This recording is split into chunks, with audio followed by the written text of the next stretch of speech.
On April 16, 2014, a South Korean ferry set sail on a routine voyage from Incheon to Jeju Island, carrying 476 passengers, including students from Danwon High School on an educational trip. What was meant to be a day of exploration quickly transformed into a national tragedy.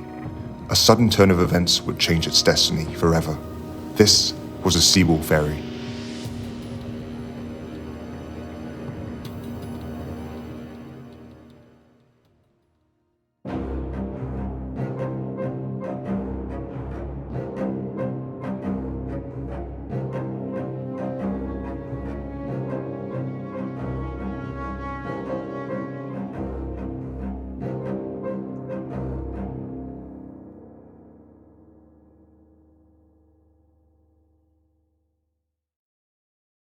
The story of the Sewol Ferry begins in Japan during the early 1990s.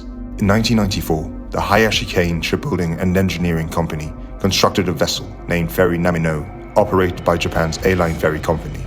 For nearly 2 decades, it sailed without significant incidents. However, as the years passed, the ship aged, and A-Line decided it was time for a replacement. In October 2012, the ferry was sold to the South Korean company Chonghaejin Marine Company for 11.6 billion won. Under its new ownership, the ship underwent significant modifications. To increase its passenger capacity, Chonghaejin Marine Company added cabins on the 3rd, 4th and 5th decks, which added 239 tons of extra weight. Additionally, they installed marble in the gallery of the bridge deck, increasing the ship's weight by another 37 tons. These modifications made the ship heavier, but despite these alterations, the Korean Shipping Association and the Korean Coast Guard were reportedly unaware of any violations regarding the ferry's weight restrictions. On March 15, 2013, the newly rebranded MV Sewol was pressed into service. Its primary route consisted of 3 round-trip voyages per week between Incheon and Jeju Island, a popular tourist destination. One crucial safety measure in large ships like the Sewol is ballast water. Ballast is used to maintain a ship's stability by compensating for changes in weight and center of gravity. However, to hide the fact that the Sewol was now significantly overweight due to its modifications, the amount of ballast water was drastically reduced to just 760 tons, far less than what was needed for stability. This allowed the ship to sit higher in the water at port and pass inspections without raising alarms. In February 2014, just months before the disaster, the Sewol underwent inspection and was cleared without any issues.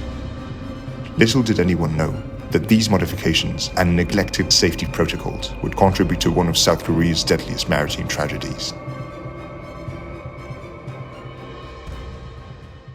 The Sewol's fateful journey was overseen by Captain Lee Jong-seok, a 69-year-old man with over 40 years of maritime experience, although he had only been the captain of the Sewol for several months.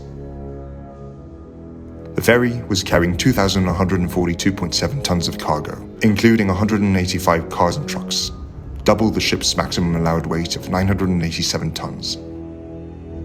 To complicate matters, part of the cargo were not properly secured, leaving them vulnerable to shifting during the trip. Additionally, the ballast tanks, which helped maintain stability, had not been adjusted for the overweight load, compromising the ferry's balance. A total of 476 passengers were aboard the ferry, including 33 crew members. Of the remaining 443 passengers, 339 were students and teachers from Danwon High School, heading to Jeju Island for a school trip. The rest were regular passengers. The journey began at 9 p.m. on April 15, 2014, as the Sewol departed from Incheon, heading toward Jeju Island. By the morning of April 16th, the vessel was approaching the Mengol Channel, a notorious stretch of water known for its strong, unpredictable currents. The ferry was traveling at about 20 knots, or 38 kilometers per hour. On the bridge were third mate Park Han-kyo and helmsman Cho Jong-ki. Captain Lee was in his cabin, resting. At around 8:27 a.m., the Sewol entered the Mengol Channel. Park ordered Cho to adjust the ferry's heading from 135 degrees to 140 degrees, and shortly after, another correction was made for 145 degrees. At 8:48 a.m., the ship suddenly began to list sharply to the right, or starboard side. This occurred because the rapid course changes caused the improperly secured cargo to shift, and the reduced ballast couldn't compensate for the ferry's top-heavy weight. Park attempted to correct the tilt by ordering the wheel to turn sharply to port, but it was too late. The ship overshot its turn, rotating to 150 degrees and increasing the tilt. As water began to flood through the side door of the cargo bay and the car entrance, the situation quickly worsened. By 8:50 a.m., the seawall was listing at a dangerous 30 degrees. Cho stopped the engines, and the engine room was evacuated. Despite the ferry coming to a halt, it continued to tilt and began to drift sideways. Passengers were told to remain in their cabins, following the crew's instructions. However, first emergency call was not made by the crew, but by one of the students, Choi Do-ka, who dialed 911 at 8:52 a.m., reporting that the ship was sinking. At 8:58 a.m., the South Korean Coast Guard dispatched patrol vessel number 123. Shortly after, at 9:07 a.m., the Vessel Traffic Service, or VTS, requested nearby ships to search for the seawall. By 9:18 a.m., the ferry was tilting at 50 degrees. Although the VTS instructed the crew to have passengers put on life vests, at 9:23 a.m., the stay-put order remained in effect, causing confusion and delaying an orderly evacuation. At 9:30 a.m., the crew finally issued an evacuation order, but many passengers, particularly students, remained in their cabins, unaware of the announcement. The ship had already reached a 60-degree tilt, making evacuation extremely difficult. VTS ordered nearby vessels to deploy lifeboats and assist in the evacuation.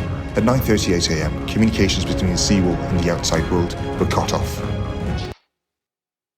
By 9:45 a.m., between 150 and 160 passengers had jumped into the water. Captain Lee and many of his crew, including Cho and the first and second mates, were among the first to abandon the ship. They were rescued while hundreds of students remained trapped inside. Those who disobeyed the stay-put order and made it to the deck were among the survivors. Rescue operations continued until 10:23 a.m., by which time only the bottom of the seawall was visible above the water. In the immediate aftermath of the sinking, media outlets incorrectly reported that all passengers had been rescued, a devastating lie. As the true scale of the disaster became clear, South Korea's Navy and Special Forces were deployed. At 2:42 p.m., 130 personnel from the Republic of Korea Army Special Warfare Command, including 40 scuba divers, joined the operation. By 8 p.m., further examinations of the exposed hull were halted due to safety concerns. The following day, April 17, 2014, Undyne Marine Industries, a private company, began searching for the missing passengers, involving 500 divers. However, operations were also called off by 2 p.m. due to poor weather conditions. On the morning of April 18th, air was pumped into the sunken ferry in hopes of creating air pockets for potential survivors. Unfortunately, none were found that day, and divers could only reach the cargo hold. The recovery efforts continued until July 22nd, 2014. By then, 294 bodies had been recovered, leaving 10 passengers still missing. Among the dead was Choi Do-ka, the student who had first called for help. In total, 304 people lost their lives in the Sewol Ferry disaster. Only 172 survivors were rescued, many of whom were crew members who abandoned the ship early, while hundreds of students and other passengers tragically remained trapped on board. In the years following the disaster, efforts were made to recover the Sewol Ferry. On March 23, 2017, after extensive planning, the ferry was successfully salvaged from the seafloor. During this process, additional victims were found and identified, providing some closure to the grieving families. The South Korean government launched an in-depth investigation to determine how and why the tragedy unfolded as it did.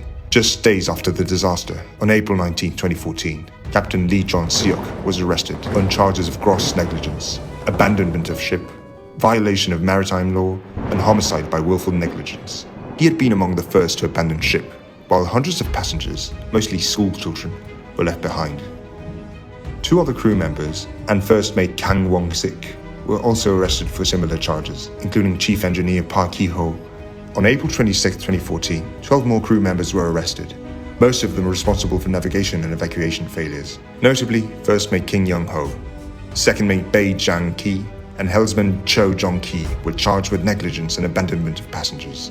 These crew members faced trial, with Captain Lee receiving a life sentence for his role in the deaths, while other key crew members were sentenced to between 18 months and 12 years in prison, depending on their level of involvement and responsibility. In the aftermath of the disaster, the yellow ribbon emerged as a powerful symbol of remembrance and hope. Originally used as a symbol for waiting for the safe return of soldiers, it was adopted by the South Korean public to express solidarity with the victims and their families. The sinking of the seawall was more than just a maritime disaster. It was a devastating series of failures that unfolded in agonizingly slow motion. This tragedy forever changed South Korea. To break the cycle of our mistakes, We must learn from them.